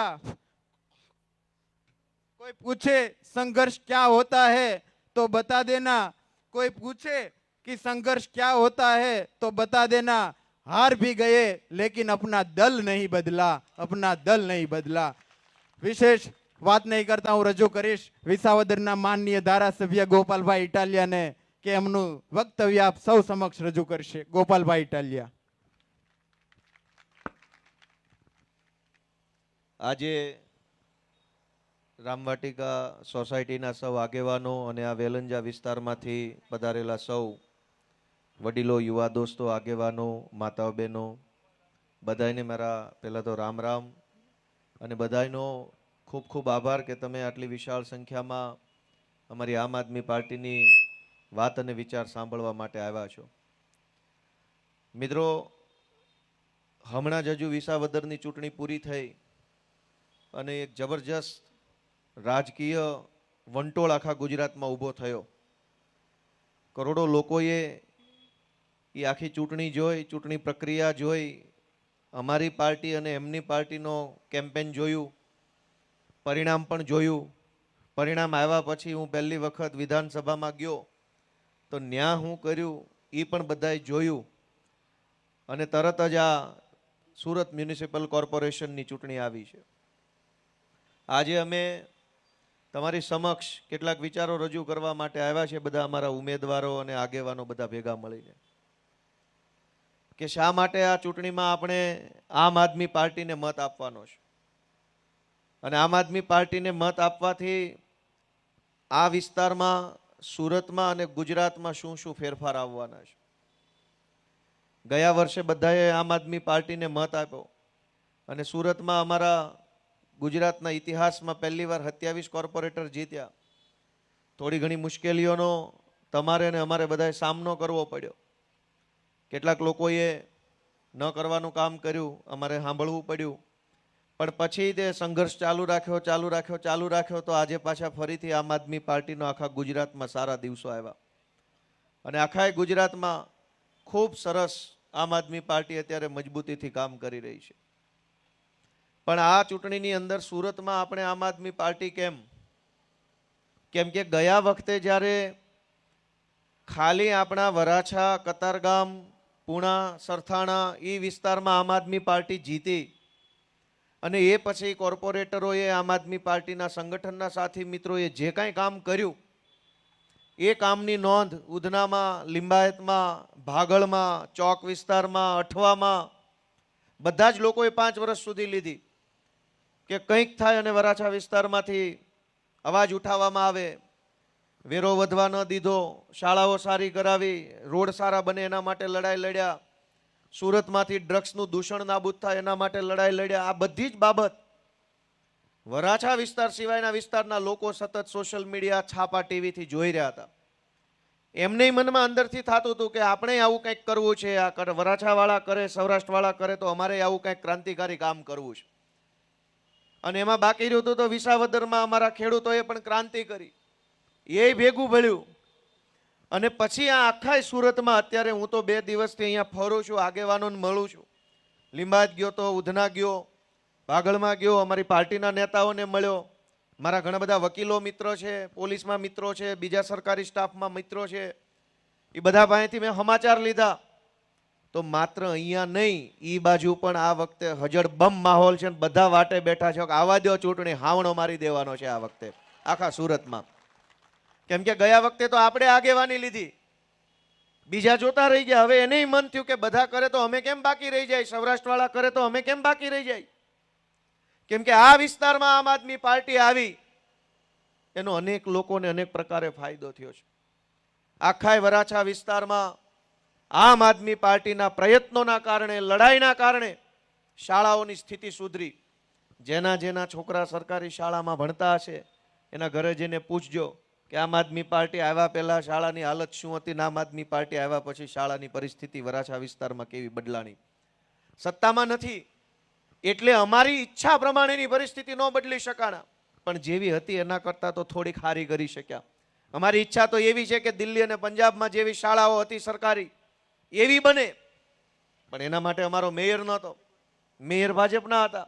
પણ તેમ છતાંય લડાઈ લડીને, સંઘર્ષ કરીને, અનેક પ્રકારના ચડાવ ઉતાર જીરવીને પણ આપણા વિસ્તારના બાળકોને સારામાં સારું શિક્ષણ મળે એના માટેની મહેનત કરી છે. અને આ બધા આમ આદમી પાર્ટી વાળા છે કોણ? આ ગોપાલભાઈ કે આ તુલસીભાઈ કે આ અમારા બધા ઉમેદવાર કેપીભાઈ પાનસુરિયા, આ બધા છે કોણ?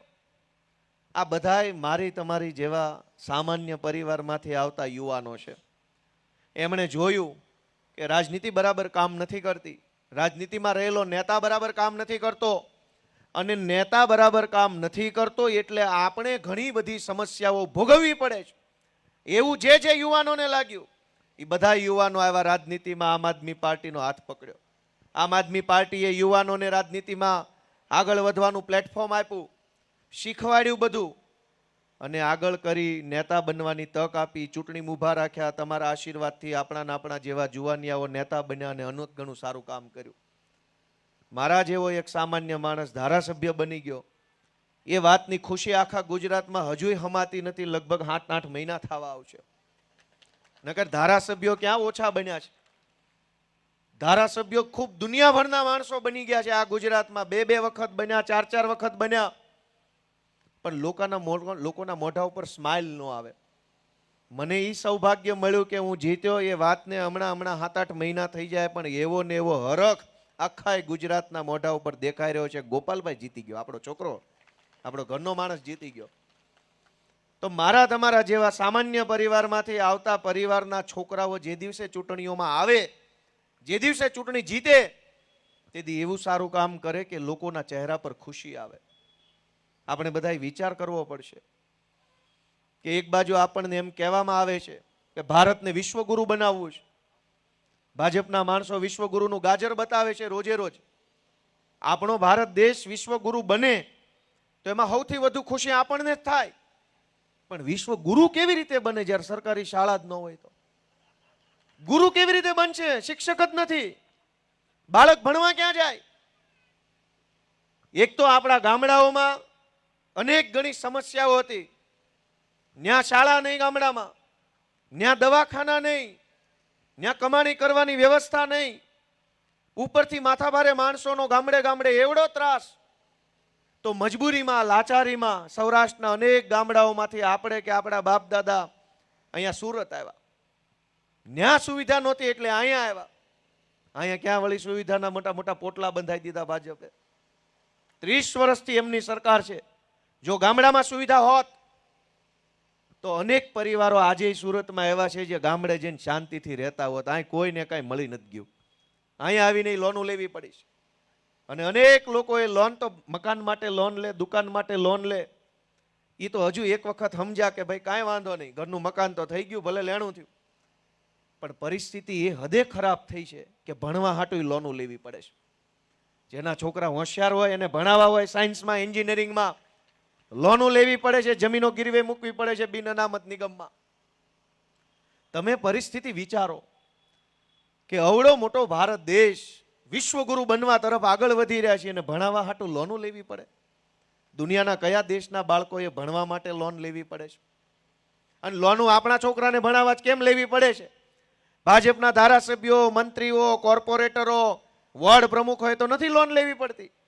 લોન ખાલી આપણે જ લેવી પડે છે. એમને માટે તો પૈસા પૈસા જ. હું તો તમને વિનંતી કરવા આવ્યો છું કે રાજનીતિ બદલવી પડશે.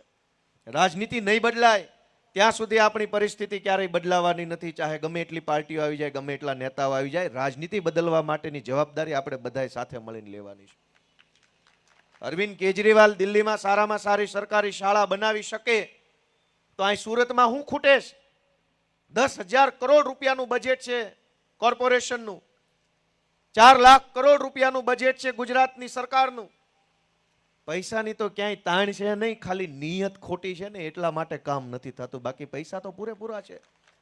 પૈસા ઘટતા હોય એવું કાંઈ. હમણાં બજેટ સત્ર ગયું, 1 મહિનો બજેટ ઉપર ચર્ચા હાલી, એક વિષય ઉપર ચર્ચા થઈ, એક પાવલી ઉપર વિધાનસભામાં ચર્ચા થઈ. હું આખા બજેટ સત્રમાં સૌથી વધુ જે ધારાસભ્યની હાજરી હોય એ માનની ગોપાલભાઈ ઇટાલિયા હતા. આખા સત્રમાં સૌથી વધુ હાજરી, સૌથી વધુ મુદ્દા ઉપર અવાજ મેં ઉઠાવ્યો. અને મેં જોયું કે ક્યાંય પાવલી ઘટતી નથી. સરકાર પાસે એટલા પૈસા છે, એટલા પૈસા છે, એની કોઈ સીમા નથી. અને આટલા બધા પૈસા હોવા છતાંય આપણા વિસ્તારની વાત કરીએ તો શાળા નહીં, સારું દવાખાનું નહીં, ચારેય બાજુ ગુંડાઓ બેફામ છે, એક પોલીસ સ્ટેશન નહીં, અને હોય તોય કાંઈ કામનું નહીં. જ્યાં છે ન્યાય કાંઈ ઉકાળ લીધું નથી.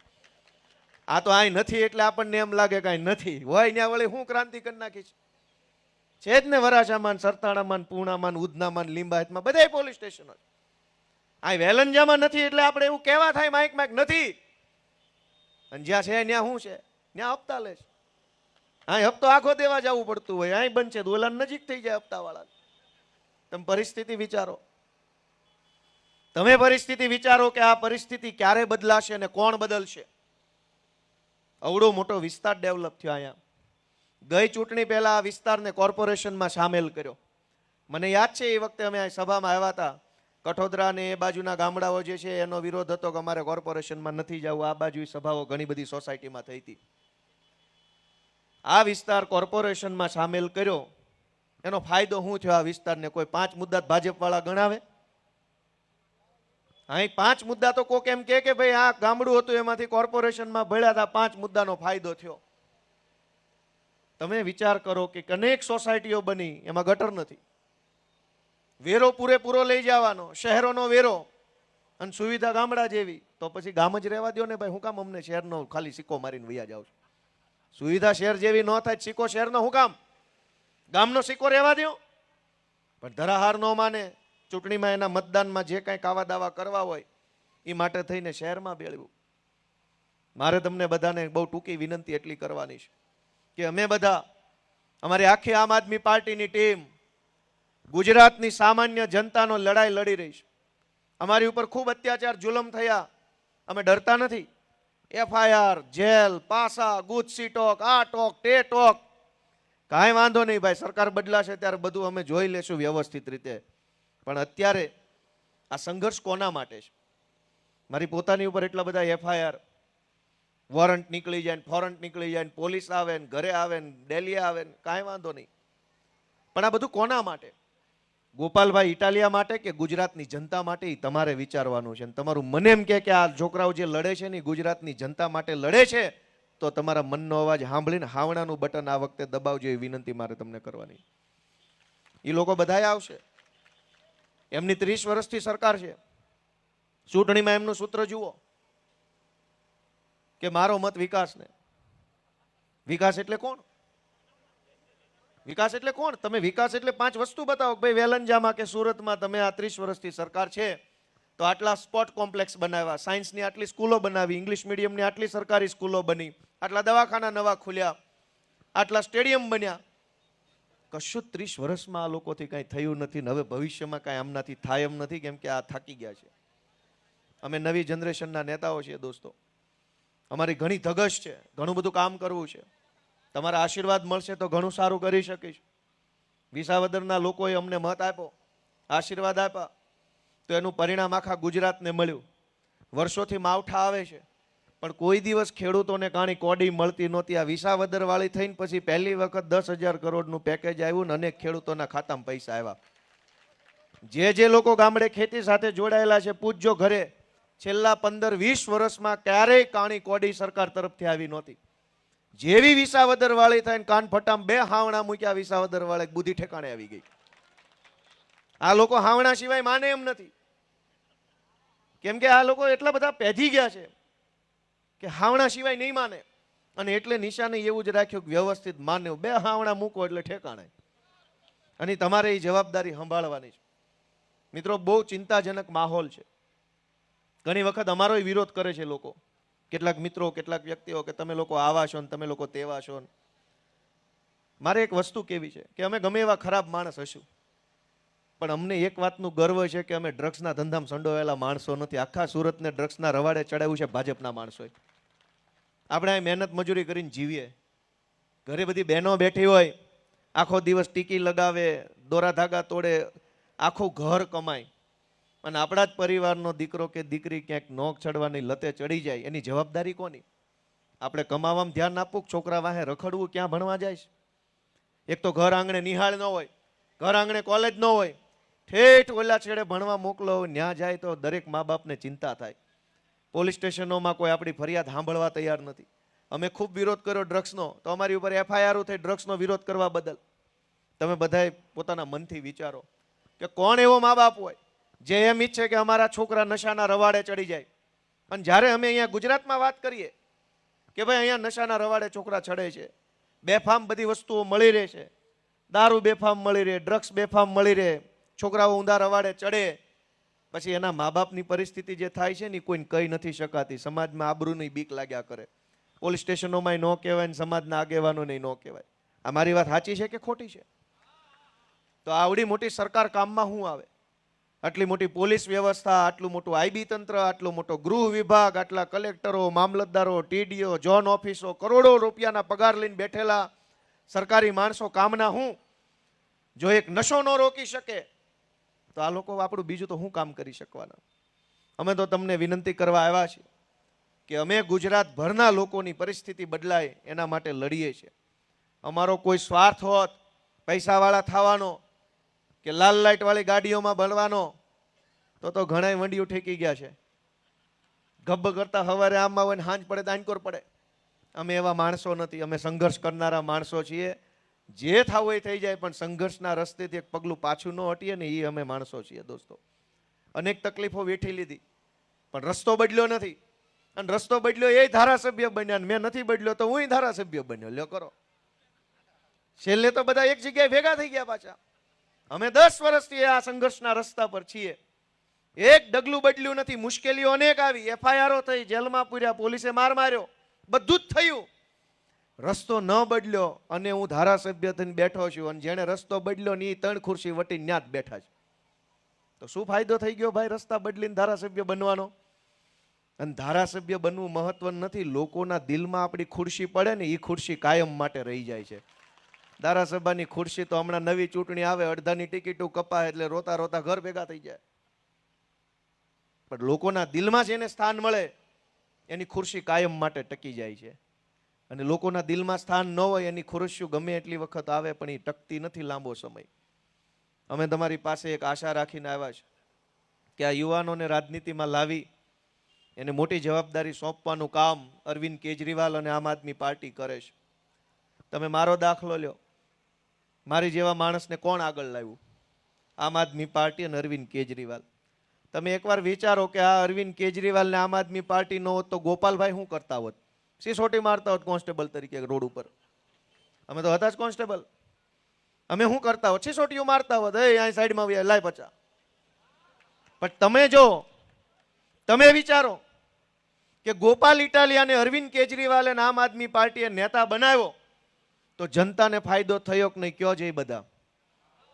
ગોપાલ ઇટાલિયા કોન્સ્ટેબલ હોત તો ગુજરાતને સારો ફાયદો થાય કે ગોપાલ ઇટાલિયા આમ આદમી પાર્ટીમાં આવ્યો એમાંથી સારો ફાયદો થયો? કયો છે બધા?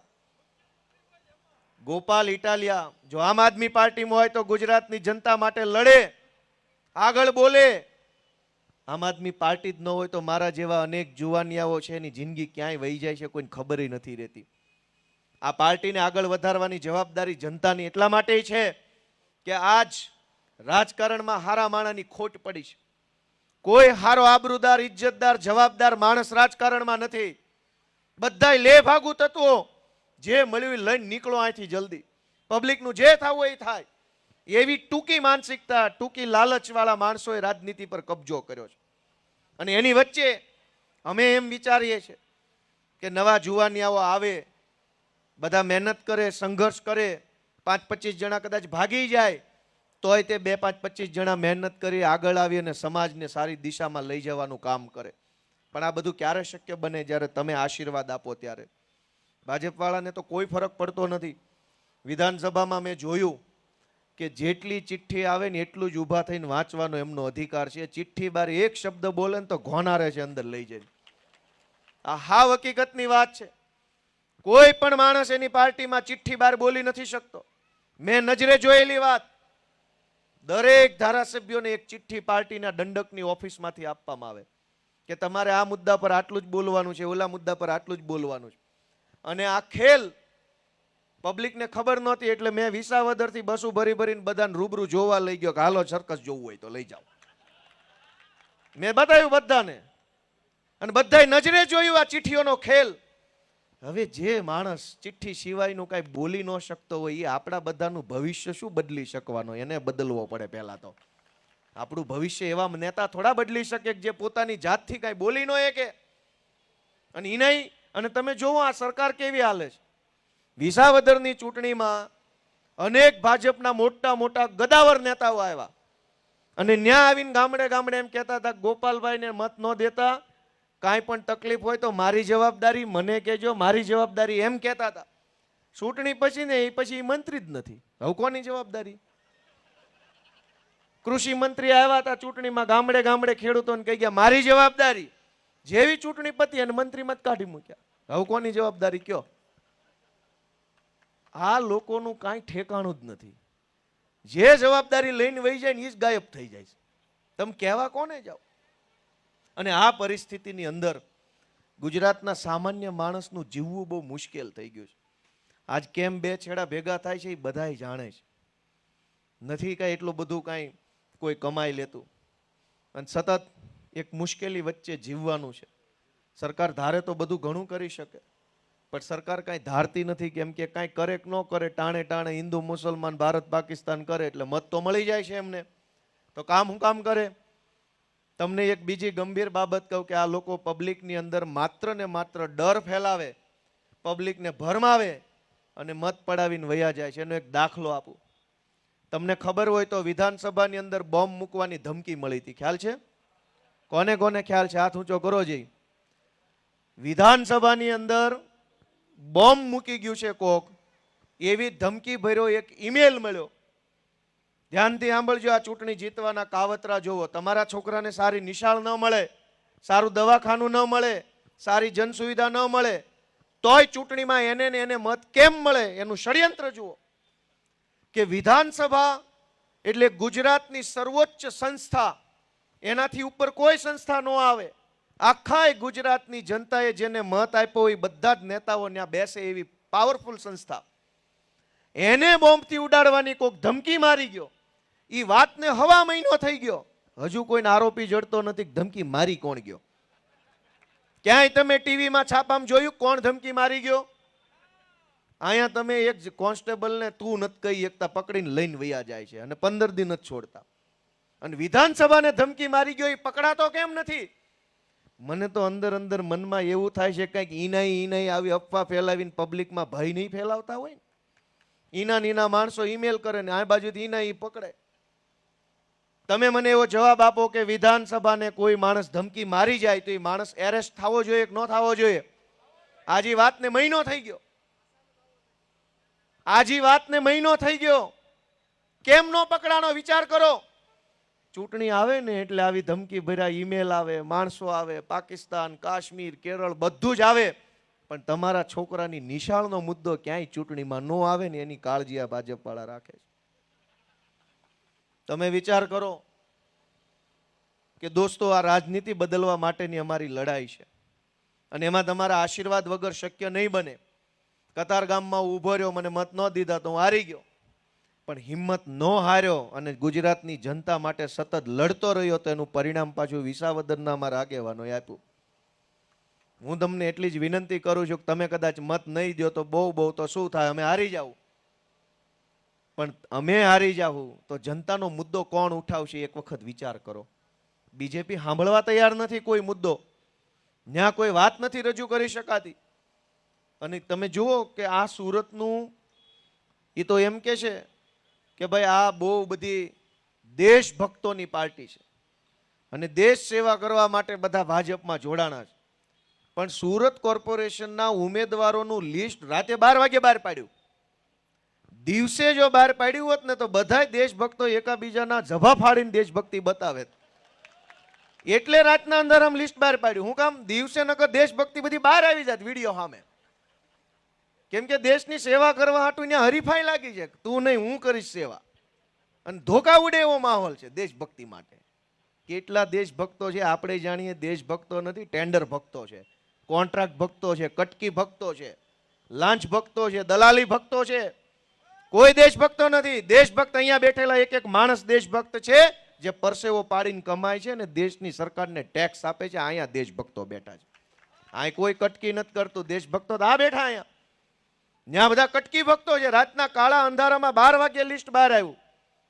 દિવસે આવ્યું હોત ને તો કમલમમાં જે ધોકા ઉડે જ નહીં, આખી ગુજરાતની જનતા મોજથી જોવે, દિલ ખુશ થઈ જાય ને એવા ધોકા ઉડે એમ હતા. એને ખબર હતી કે એકેય દેશભક્ત નથી, કરું બાજો છે, આમાં એકનો વારો આવશે ને 4નો નહીં આવે ને તો મારવાના જ બે ચારે ભેગા થઈને. મિત્રો, હું તો તમને એટલું કહેવા આવ્યો છું કે સહેજ આપણો આત્મા જગાડીએ. અને વિસાવદર વાળી થયા પછી તો લગભગ આખા ગુજરાતનો આત્મા જાગી ચૂક્યો. તમે જ્યાં જાઓ ને એક જ વાત છે કે વિસાવદર વાળી જ કરવાની થાય છે. અને વિસાવદર વાળી એટલે હું, ત્યાં અમારે બહુ હોશિયાર માણસ, આ બધા અમારા આગેવાન બેઠા છે અડમતિયાના અને પિંડાખાઈથી બધા કીધું મને. ત્યાં પબ્લિક સમજી ગઈ કે ચૂંટણી આવે એટલે ભાજપના નેતા આવે તો ભાજપના નેતાની સભામાં જવાનું, કાંઈ ખાવાની વ્યવસ્થા કર્યો તો ખાઈ લેવાનું, કાંઈક દે તો લઈ લેવાનું, પાછો મત ગોપાલભાઈને દઈ આવવાનું. આનું નામ વિસાવદર વાળી. એને સ્ટેટ સુધી ખબર ન પડી કે હું થવાનું. ગામને ખબર હતી, ગામો ગાયમાં હાલતું. ભાજપની સભામાં ઓહો માણે માણા, જમવાનું ખાઓ પીઓ ને એશ કરો ને મત તો કે ગોપાલભાઈ લ્યો. એવા ભાંભરોટા બોલાવે ગયા કે અહીંયા કોઈથી ખર્ચો ન કરાય. કેમ કે દર ચૂંટણી આ લોકો આપણને શું સમજે છે, આપણી બધાની શું, આપણી કિંમત શું?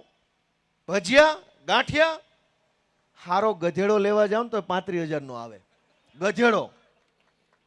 માણા 500 રૂપિયામાં મળી જાય. તમે પૂછો, ભાવ પૂછો, ગધેડો કેટલા ના આવે, ગમે એને પૂછો, આપણે કાંઈ કામ નથી, ખાલી ગધેડો વેચાતો લેવો જ કેટલા ના આવે. અને આ ભાજપ વાળા આપણી શું કિંમત કરે કે જ્યારે ચૂંટણી આવે એટલે પૈસાની વાતો કરે, પૈસા લઈ લે, કેટલા થાય તારા. એટલે અમે ગધેડા કરતા સસ્તા થઈ ગયા માણસો. એટલે એને હવે વિસાવદર વાળીની જરૂર છે. કાંઈ નહીં, આવ્યો છો ને લાવ, હવે તારો ગધેડો કરીને પાછો ન મોકલું કેજે. દર ચૂંટણીએ પૈસા પૈસા પૈસા એટલે શું છે? અને એટલા બધા પૈસા વાળા હો તો બનાવો નિશાળો, મૂકો માસ્તરો, કોલેજ ખોલો. હવડા મોટા આખા વરાછા વિસ્તારમાં એકેય સરકારી કોલેજ નથી. છોકરા ક્યાં ભણાવવાના? ચૂંટણીમાં ખર્ચવા માટે કરોડો રૂપિયા, કોલેજ બનાવી હોય તો નથી. મિત્રો, આપણે વિચારવું પડશે કે આ સરકાર કઈ દિશામાં જઈ રહી છે. કોર્પોરેશનમાં આ વખતે ઉમંગ ઉત્સાહ બહુ જોવા મળ્યો અને બધાય વિસ્તારોમાં જોવા મળ્યો. જેમ જેમ સભા થશે, આ તો હજુ આજથી આપણે ટાટર પાડ્યું. આજ તો હવે જેમ હરેડે ચડશે પછી તો બહુ મજા આવવાની છે. આ પહેલી સભા જ અહીંયા આપણે રામવાટિકા સોસાયટીથી કરી. આ ચૂંટણીનું ખાતમુહૂર્ત કર્યું તમારા હાથે. લ્યો અહીંયા આ મારી આખી ચૂંટણીની પહેલી સભા અહીં થઈ છે. અને હવે જો હબાહબી નો બોલાય દે કેજો. બધી બાજુ એવો ઉત્સાહ છે. લિંબાયતમાં, ઉધનામાં, ચોકમાં, ભાગળમાં બધી પબ્લિક કહે છે કે ભાઈ હવે આનાથી થાક્યા છે, આને કાઢો, વહેલી તકે રજા આપો. કીધું રજા તો તમે આપી શકો, અમે થોડા આપી શકીએ, અમે તો ઉમેદવાર છીએ. તમે હાવણો દબાવો એટલે એ બધી લીલ ધોવાઈ જાય. 30 વર્ષથી આના બેઠા લીલ થઈ ગઈ છે. મિત્રો, મારી એટલી જ તમને એક પ્રાર્થના છે કે આ અમારા ઉમેદવાર નવા જુવાનિયાઓ છે, શીખે છે, એક નિષ્ઠાથી રાજનીતિમાં આવ્યા છે. અમને ઘણી તકલીફ પડી, અમારે રીતે જવાબ દેવા પડે છે, પણ અમે એવા માણસો નથી કે ભાગી જઈએ, ડરી જઈએ, દબાઈ જઈએ. તમારા આશીર્વાદ હશે તો આ ગુજરાતની અંદર આમ આદમી પાર્ટી ભવિષ્યમાં ખૂબ સારું કામ કરી શકશે. આ અમારા ઉમેદવારો કદાચ નવા છે, કદાચ ભાજપવાળા જેવું સારું સારું ભાષણ નહીં આવડતું હોય, પણ દોડીને કામ કરે એવા 100%ના માણસો છે, એ વાતની ખાતરી છે દોસ્તો. કેમ કે યુવાન છે, ધગશથી આવેલા છે, દાનતથી આવેલા છે. તમે બધાય એમને આશીર્વાદ આપો. અમારા 4 ઉમેદવારોને હજુ નંબર તો આવ્યો નથી, નંબર 2 દિવસ પછી આવશે, પણ જે નંબર આવે સાવણાના નિશાન ઉપર મત આપી અમારા 4 ઉમેદવારને વિજય બનાવો એવી પ્રાર્થના સાથે હું આપ સૌનો હૃદયપૂર્વક ખૂબ ખૂબ આભાર માનું છું. ભારત માતા કી, ભારત માતા કી જય જવાન.